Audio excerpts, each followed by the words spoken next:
আসসালামু আলাইকুম বাংলাদেশ। আরটিজি নিউজের ১১০তম এপিসোডে আপনাদের সকলকে জানাই স্বাগতম।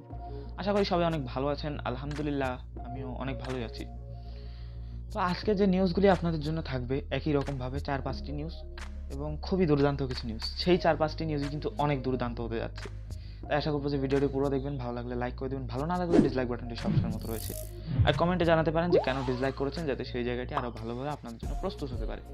আর অবশ্যই যদি চ্যানেলে নতুন হয়ে থাকেন চ্যানেলটি সাবস্ক্রাইব করে দেবেন, বেল আইকনটি অন করে দেবেন যাতে ভিডিওর সকল নোটিফিকেশন আপনাদের কাছে আপলোড হওয়া মাত্রই চলে যায়।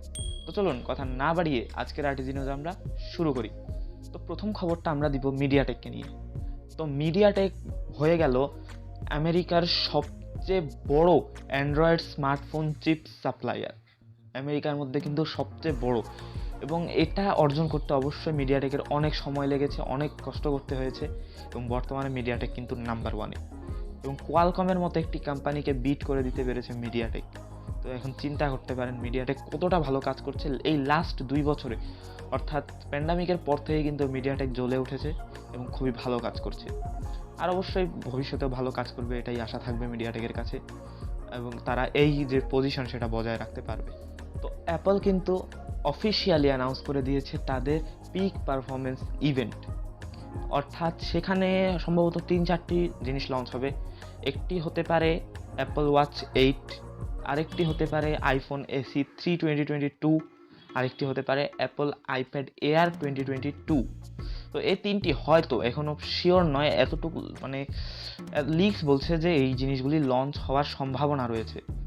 তো দেখা যাক, অবশ্যই আইফোন এসি 3 যদি লঞ্চ হয় তার উপর আমাদের অবশ্যই চোখ থাকবে, আর অ্যাপল আইপ্যাড সেটার প্রতি আমাদের চোখ থাকবে। অ্যাপল ওয়াচ 8 অবশ্যই আমরা দেখব কীরকম হয়।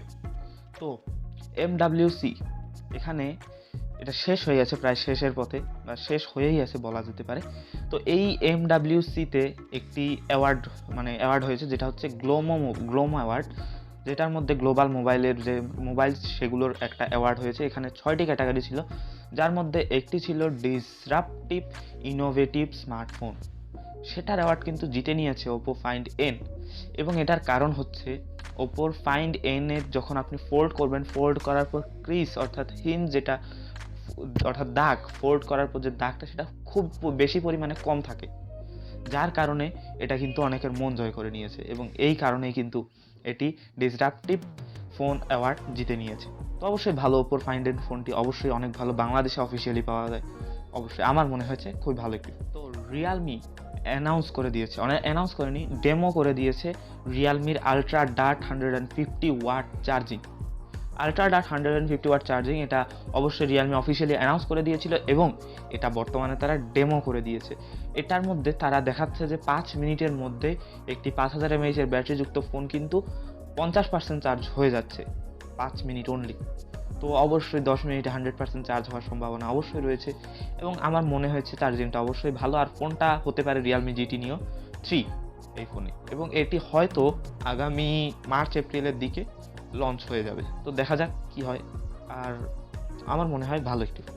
তো নাথিং এই মাসে বা পরের মাসে তাদের একটি লঞ্চ ইভেন্ট রয়েছে, এবং তারা এটা অফিসিয়ালি জানিয়েছে, এবং এখানে হয়তো নাথিংয়ের প্রথম স্মার্টফোন লঞ্চ হতে পারে। নাথিংয়ের প্রথম ইয়ারবাডস মার্কেটে কিন্তু ঝড় তুলেছিল। তো নাথিংয়ের প্রথম স্মার্টফোন সেটা কীরকম হবে, এবং সেটা মার্কেটে কীরকম ঝড় তুলবে নাকি তুফান তুলবে, সেটা এখনও পর্যন্ত শিওর নয়। এবং নাথিংয়ের ফোন অবশ্যই ভালো হওয়ার পসিবিলিটি রয়েছে, আর ওয়ানপ্লাসের একটু ছোঁয়া থাকতেই পারে, কারণ ওয়ানপ্লাসের কো-ফাউন্ডার এই যে কোম্পানি সেটি প্রতিষ্ঠা করেছেন, এবং আমার মনে হয় যে এই ফোনটি খুবই দুর্দান্ত হতে যাচ্ছে।